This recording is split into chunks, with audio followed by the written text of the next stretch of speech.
Hi everyone. Welcome to the Market Research How-To session. My name is Farah, and today, let me take a step back. My name is Farah, and I'm a research manager here at Qualtrics.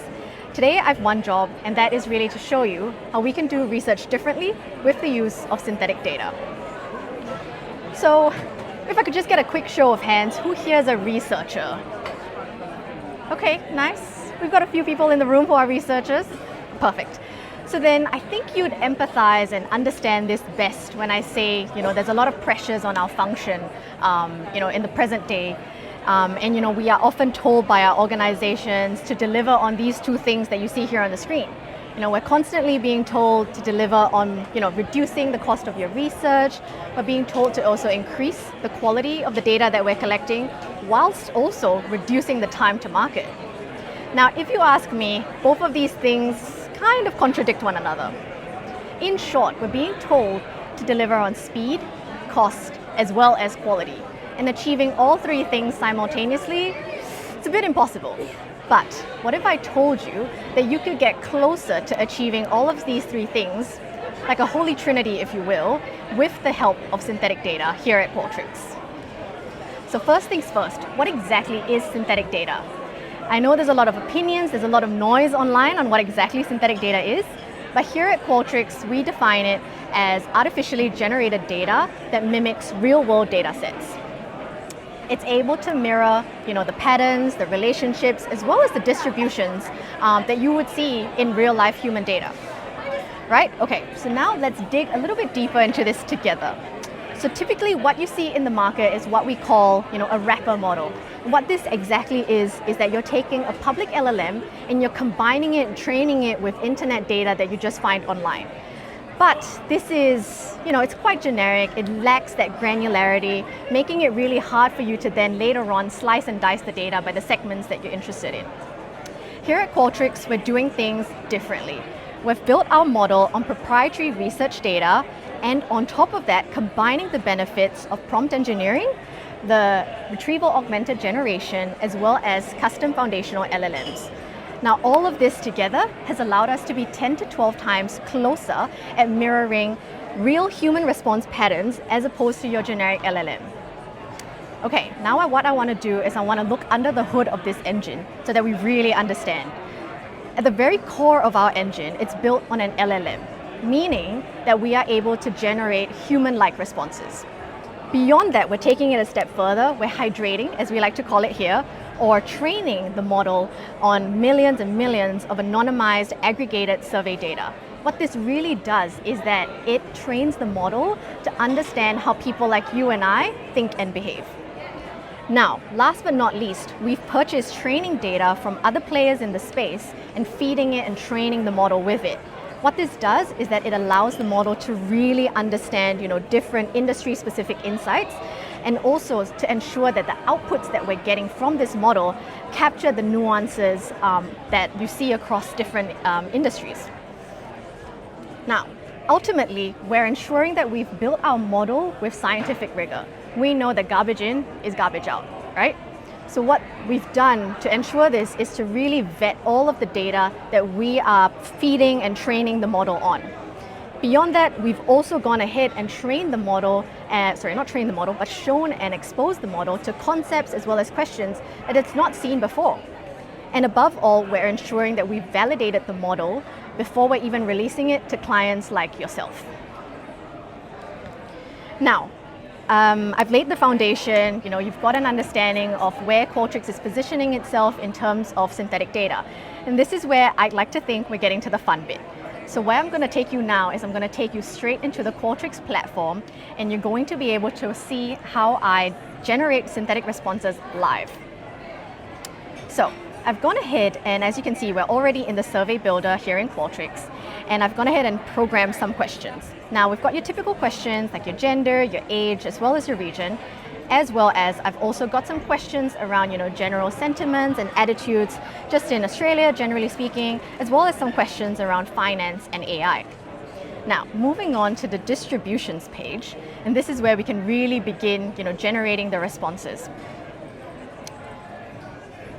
Okay, so as you can see, I've been rehearsing for today. That's why there's quite a few runs already. Now I'm going to click on Create New Panel.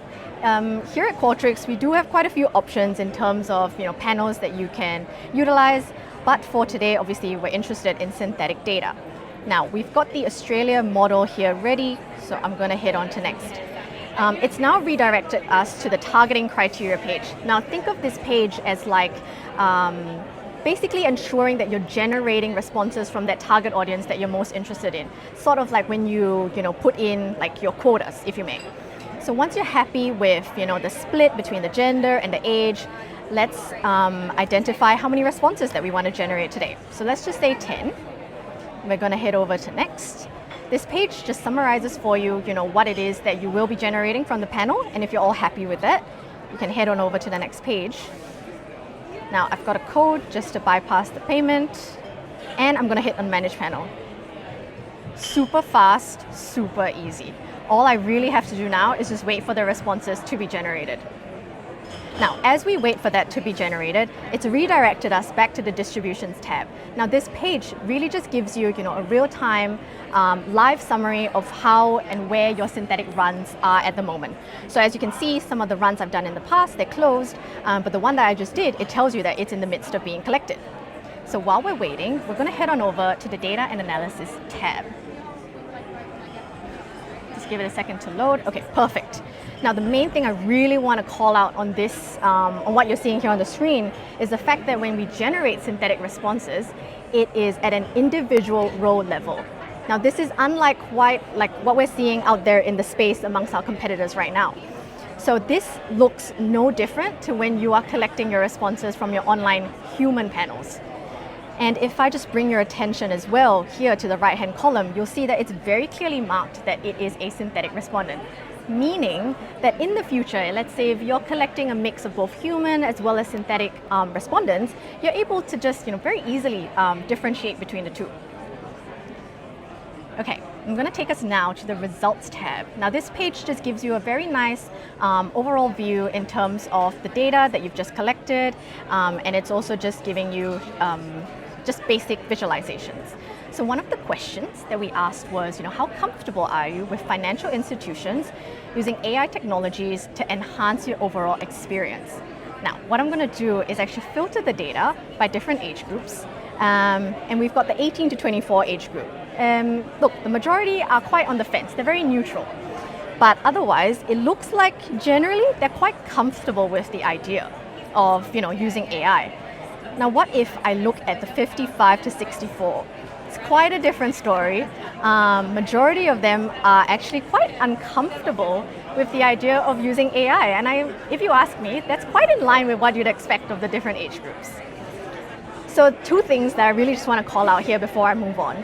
First, how easy it was to generate responses on the platform. It's all in a single ecosystem. But second of all, just how easy it is actually to drill down into the different segments that you're interested in.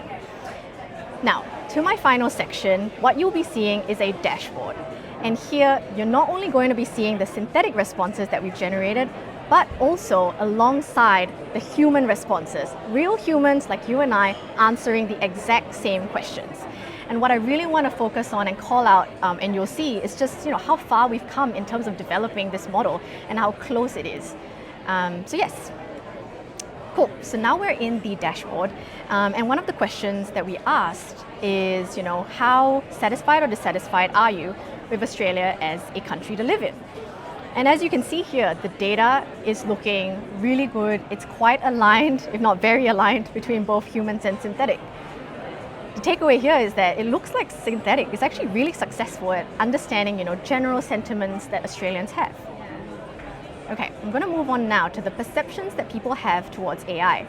I'm not going to go into too much detail, but I'll just scroll down slowly so that you can have a look at how the data is looking. So as you can see, again, it's looking really strong in terms of the alignment. But where it does get interesting is when we asked both humans and synthetic, how much are you actually willing to pay a premium for enhanced AI-driven services and a faster service in your financial institutions? Transparently, and I'll be the first to say, the data's not lining up, right? You see that the synthetic, they're very happy to pay, a premium for enhanced AI-driven services. But on the flip side, you're seeing that the humans, a lot less so. Majority of them are sitting in that, not willing to pay for it at all. So this really led me to the conclusion that the synthetic model, it's AI after all. It's comfortable with the whole idea of using AI. It's very familiar with this whole concept of AI. And so therefore, it probably sees the value in using AI. But on the flip side, humans, we've got a lot of fear, we're a little bit unsure, a lot of skepticism towards the adoption of AI in general. And therefore, and even more so, especially if an extra cost is involved, even more so it's unwilling. And so the key takeaway here that I've got, as you can see at the bottom, is that yes, synthetic data is doing great, in terms of showing very similar trends, in terms of evaluating sentiments people have towards AI, making it a great use case for understanding, the broader landscape. But, that's where this is a great example where it's important for us to actually marry the two data sets together, both AI, or rather synthetic, as well as humans. Because the synthetic was unable to really capture that nuance, that human emotion that we need to be mindful of, in certain scenarios, especially when we are making strategic business decisions. Now, I'll move on to the very last page that we've got, which is a brand health page that brand health questions that we asked. So we asked questions around, which banks do you currently use, as well as which bank would you consider to be your main bank? It looks like, okay, the top 4 banks here in Australia, the likes of CBA, Westpac, ANZ, as well as NAB, it's looking quite aligned. But I will say that the ranking is not entirely the best. So in sum, yes, I think synthetic was really good at understanding and mapping out that overall market landscape, understanding who the leaders are in this industry. But that's where we would really caution against, using synthetic for that kind of continuous tracking where you would see in like a brand tracker, because it does have, that kind of limited capability in terms of really understanding like real-time shifts that you are seeing in the market. Okay. I hope all of you enjoyed that teaser into the possibilities of synthetic as well as what you can do with it. But to close off my presentation today, what we have here on the screen is kind of like 3 buckets in terms of where we see synthetic is at the moment, as well as how we see it being leveraged in the future. So on the most left-hand side, it's your low-risk applications. So we might be seeing people using synthetic to do like a quick soft launch, testing out some early hypotheses, very low risk in general. But beyond that, you could also be using synthetic because you've got, let's say, 20 concepts that your business has in mind. That's a lot. There is no human that's going to sit through looking through 20 concepts, right? But you could do that with synthetic. And then taking it from there and actually narrowing it down to your top 3 concepts, and then putting it towards humans to really kind of bring it a bit more depth, bring it a bit more color. In the middle, we've got the pilots that are underway. So we do have some clients that are thinking and are undergoing, parallel runs, like you just saw on the dashboard, where I'm putting human data alongside synthetic data and really marrying the two together to see, what kind of insights can I actually uncover that one or the other is not able to really pull out and bring out. And looking towards the future, Qualtrics is working towards really developing the model to actually understand a bit more niche, harder to reach audiences that we might find difficult, to interview day to day. And of course, developing walled gardens for our clients as well. So all in all, I hope today's session was really helpful at just kind of showing you the possibility of how synthetic data can really bring you your insights faster, at a better quality, and as well a bit more cost effective. And last but not least, if you would like to get your hands dirty with synthetic data, we are holding Experience Live Labs tomorrow. And if you're keen, I believe that QR code should work. So yes, please go ahead and scan that. And last but not least, we do also have MR breakouts. So if you are interested to hear from some customers around market research, we are having the MR breakout here in this room at 2 o'clock. Cool, thank you everyone.